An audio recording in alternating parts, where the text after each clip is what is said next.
My never used Firman generator won't start. What's the brand and model of your generator? How old is it?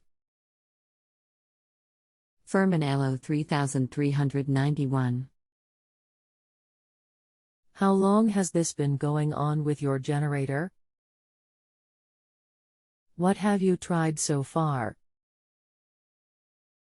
It's been sitting covered for about a year. It's never been used. Anything else we should know to help you best? I don't think so. Hello, my name is. I would like to assist you with this. I'm sorry that no one has responded to you yet. I'm not sure what is going on. I work 2-day jobs and help on JustAnswer in the evenings. When I got home and got logged on, the question list was extremely long. I have been busting my backside trying to catch up. I'm very sorry you are having problems with your genset. Let's see what we can do to resolve it. The first thing you need to do is to check and see if you are getting spark to the plug. To check for spark, remove the spark plug wire from the spark plug. Remove the spark plug from the cylinder. Attach the spark plug wire to the spark plug. Using insulated tools so you do not get shocked, hold the base of the plug to the bare metal of the engine. Crank the engine and observe the plug for spark. There should be a bright blue spark jumping the gap of the spark plug. Is there spark present? If not, stop and let me know. If so, your carburetor has gone bad from sitting too long. As gas gets old, it turns to varnish and clogs up the passageways inside the carburetor, not allowing enough gas to get to the engine. Today's gasoline formulation goes bad in as little as 30 days. This condition is cumulative. Every time gas sits, the varnish builds up just a little more, like coats of paint, until eventually gas cannot flow. It will not happen overnight, but the symptoms can show up all of a sudden, even while simply stopping to refill with gas. The use of fuel additives, such as stable or sea foam, will not stop this process from happening. They will greatly slow it down, but the gas will still go bad. This can also happen even on a brand new engine or brand new carb. When the carb is built, it is run at the factory to tune it.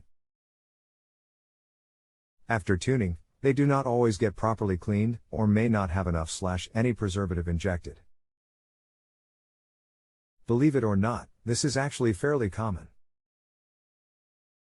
When this happens, either the engine simply will not start, or it will not run without the choke on. This reduces the amount of air getting pulled into the engine, changing the fuel/air mixture, or it will run but surges. Another issue that varnish in the carb can cause is that the varnish may not allow the float needle to seal properly against the seat, causing the flow of gas to not shut off when the bowl is full.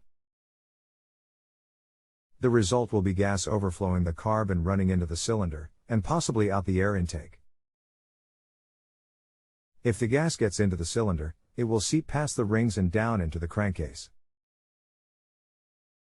This will be evidenced by your oil level being overfull and/or the oil smelling like gas. If this is the case, you will need to change the oil and filter, if it has a filter.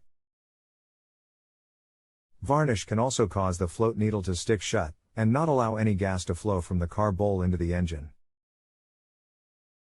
The only two solutions are to either replace the carburetor or give it a good, thorough cleaning. When removing the carb, make sure to take a good picture, or make a good drawing of where all springs and linkages are attached. This will make reassembly much easier. Most people believe that cleaning a carb involves removing the bowl and wiping it out, then spraying some carb cleaner through it. This is simply insufficient. It takes months or years for this accumulation to build up, it just cannot be removed in minutes. To properly clean the carb, you must remove it, disassemble it, making sure to remove all non-metal parts, and soak it in a commercial solvent for several hours. Soaking it overnight is even better. Then clean all solvent off with a spray-type carb cleaner, making sure to get lots of cleaner into every hole and passage there is. Pay special attention to the tiny holes in the bore of the carb, under the throttle plate for the carbs that have these holes. Use lots of cleaner. And make sure to wear safety goggles to avoid getting the overspray into your eyes. There will be overspray. Dry the carb with low pressure compressed air. When reassembling the carb, make sure to use a carb kit, when one is available for your carb. Occasionally, even a good cleaning is not going to be sufficient, and you may end up having to replace the carb anyhow. Be prepared for this. If you have a home improvement or appliance question and want to chat with an expert now, visit justanswer.com/ythi.